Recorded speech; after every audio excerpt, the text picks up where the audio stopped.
আসসালামু আলাইকুম। সবাইকে জানাই পবিত্র ঈদুল আজহার শুভেচ্ছা। আজকে আমি খুব সহজে তেহারি রান্না করে দেখাবো। ঘরোয়া কিছু মশলায় খুব সহজে আপনারা মজাদার এই তেহারিটা রান্না করে নিতে পারবেন। আমি আজকে আপনাদের এই রেসিপিটা সহজ করেই দেখানোর চেষ্টা করব। এখন দেখে নেই আমি কিভাবে এই তেহারিটা রান্না করছি। তেহারিটা রান্না করার জন্য এখানে আমি নিয়ে নিছি 1 কেজি পরিমাণ গরুর মাংস। মাংসটাকে আমি ছোট ছোট করে কেটে নিছি। আর এখানে কিন্তু তেল সহই মাংসটা আছে। তেল সহ মাংসটা নিলে কিন্তু খেতে ভালো লাগে। এখানে দিয়ে দিলাম 1 কাপ পরিমাণ কুচানো পেঁয়াজ, 2 চামচ দিয়ে দিব আদা বাটা, 2 চামচ দিয়ে দিব রসুন বাটা, আর দিয়ে দিব হাফ কাপ পরিমাণ পেঁয়াজ বাটা, 2 চামচ দিয়ে দিব বাদাম বাটা, 3 থেকে 4 চামচের মতো দিয়ে দিব পেঁয়াজের ব্রেস্তা। এখন আমি গোটা গরম মশলা ব্যবহার করব। নিয়ে নিছি শাহি জিরা, তেজপাতা, দারচিনি, এলাচ, লবঙ্গ আর কিছু কালো গোলমরিচ। 1 চামচের মতো দিয়ে দিলাম লবণ। এখন দিয়ে দিব টক দই। টক দই আর লিকুইড দুধ আমি একসাথে মিক্স করে দিয়ে দিলাম। এখানে 3 চামচের মতো টক দই আছে আর 4 চামচের মতো লিকুইড দুধ আছে। দিয়ে দিলাম তেহারির মশলার প্যাকেট আর দিয়ে দিলাম 1 কাপের মতো রান্নার সাদা তেল। এখন সবগুলো উপকরণ হাত দিয়ে ভালো করে একটু ম্যারিনেট করে নেব। আপনারা চাইলে চামচ দিয়েও ম্যারিনেট করে নিতে পারেন, কিন্তু হাত দিয়ে ভালো করে ম্যারিনেট করে নিলে খেতেও কিন্তু অসাধারণ হয়।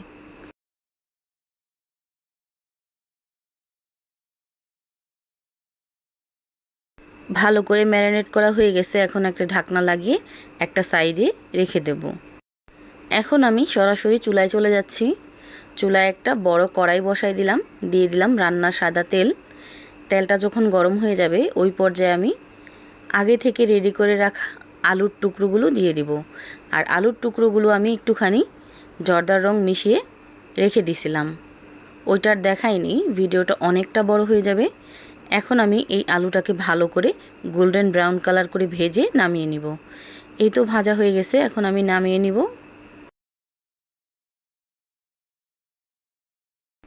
একই কড়াইতে আমি আগে থেকে মেখে রাখা যে মাংসটা আছে ওইটা দিয়ে দিলাম।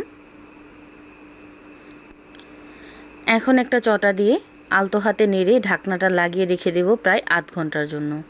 আর এই আধ ঘন্টা কিন্তু চুলার হিটটা একদম মিডিয়ামে রাখবেন। চুলার হিটটা যদি মিডিয়ামে রেখে এইভাবে রেখে দেন মাংসটা কিন্তু খুব তাড়াতাড়ি সেদ্ধ হয়ে যাবে। আর চুলার আঁচটা যদি বাড়ানো থাকে তাহলে কিন্তু একদম পুড়ে যাবে, মাংসটাও সেদ্ধ হবে না। এখন আমি আধ ঘন্টা পর ফিরে আসছি। এই তো দেখতেই পাচ্ছেন আধ ঘন্টা হয়ে গেছে আর মাংসটা থেকে অনেকটা পানি ছেড়ে দিছে। এখন আমি এই মাংসটার পানিটা জাল করতে করতে শুকিয়ে নেব।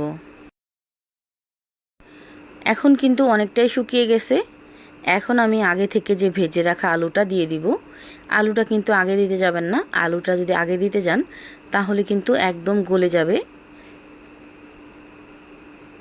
এখন এই আলুটা দিয়েও আমি ভালো করে মশলার সাথে মিশিয়ে নিব। এখানে 4-5টা আস্ত কাঁচামরিচ আমি এখানে দিয়ে দিব। তেহারি রান্না করার সময় এই মাংসটা যতটা টেস্টি হবে ততটাই কিন্তু বিরিয়ানিটা টেস্ট হবে। এই মাংসটা যদি টেস্ট না হয় বা ভালো না হয় তাহলে কিন্তু একদমই খেতে বিরিয়ানিটা ভালো লাগবে না। এখন কিন্তু আমি চুলাটাকে অফ করে দিছি আর এই তেহারির মাংসটাও কিন্তু একদম রেডি হয়ে গেছে। এখন আমি তেহারি রান্না করার জন্য চালটাকে রেডি করব। এখানে আমি 3 কাপ পরিমাণ পোলার চাল নিয়ে নিছি। এখন এই চালটাকে ভালো করে ধুয়ে নেব। চালটাকে আমি ভালো করে ধুয়ে একটা সাইডে রেখে দেব। এখন আমি চালটাকে রান্না করে নেব। এখানে আমি একটা বড় হাঁড়ি নিয়ে নিলাম। এখন দিয়ে দিলাম 4 চামচের মতো রান্নার সাদা তেল আর 2 চামচ দিয়ে দিলাম ঘি। ঘি দিয়ে পোলাওটা রান্না করলে কিন্তু খুব ভালো একটা ফ্লেভার আসে। চাইলে আপনারা এই বিরিয়ানিটা সম্পূর্ণ ঘি দিয়ে রান্না করতে পারেন। এখন দিয়ে দিব আগে থেকে ধুয়ে রাখা আর ঝরিয়ে রাখা পোলার চালটা। আমি পোলার চালটাকে ভালো করে ধুয়ে ঝর্ণা দিয়ে রেখে দিয়েছিলাম। এখন এই চালটাকে আমি কিছুক্ষণ ভেজে নেব। পোলার চালটাকে প্রায় 5 মিনিটের মতো আমি ভেজে নিয়েছি। আর ভাজলে কিন্তু পোলাওটাতে খুব ভালো একটা ফ্লেভার আসে, এজন্য ভালো করে ভেজে নেওয়ার চেষ্টা করবেন। এখন আগে থেকে যে মাংসটা আমি রান্না করে রাখছিলাম ওই মাংসটা এখন দিয়ে দিব। মাংসটা দিয়ে আমি চালের সাথে ভালো করে আবার একটু মিশিয়ে নিব।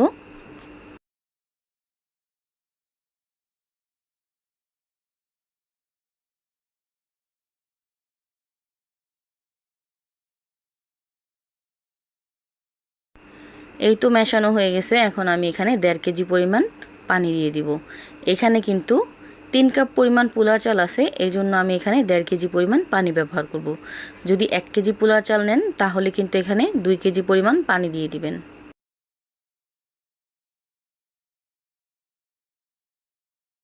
পানিটা দিয়ে কিছুটা কাঁচামরিচে দিয়ে দিব, আস্ত কাঁচামরিচ।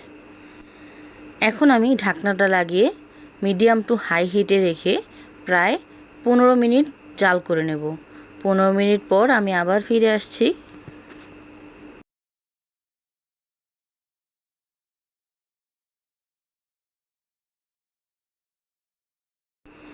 এই তো দেখতেই পাচ্ছেন 15 মিনিট পর চালটা কিন্তু অর্ধেকটা সেদ্ধ হয়ে গেছে।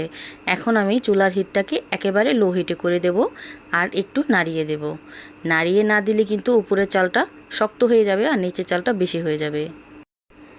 এভাবে ভালো করে একটু নেড়ে আবার আমি ঢাকনা দিয়ে ঢেকে রেখে দেব 10 মিনিটের জন্য, একেবারে লো হিটে।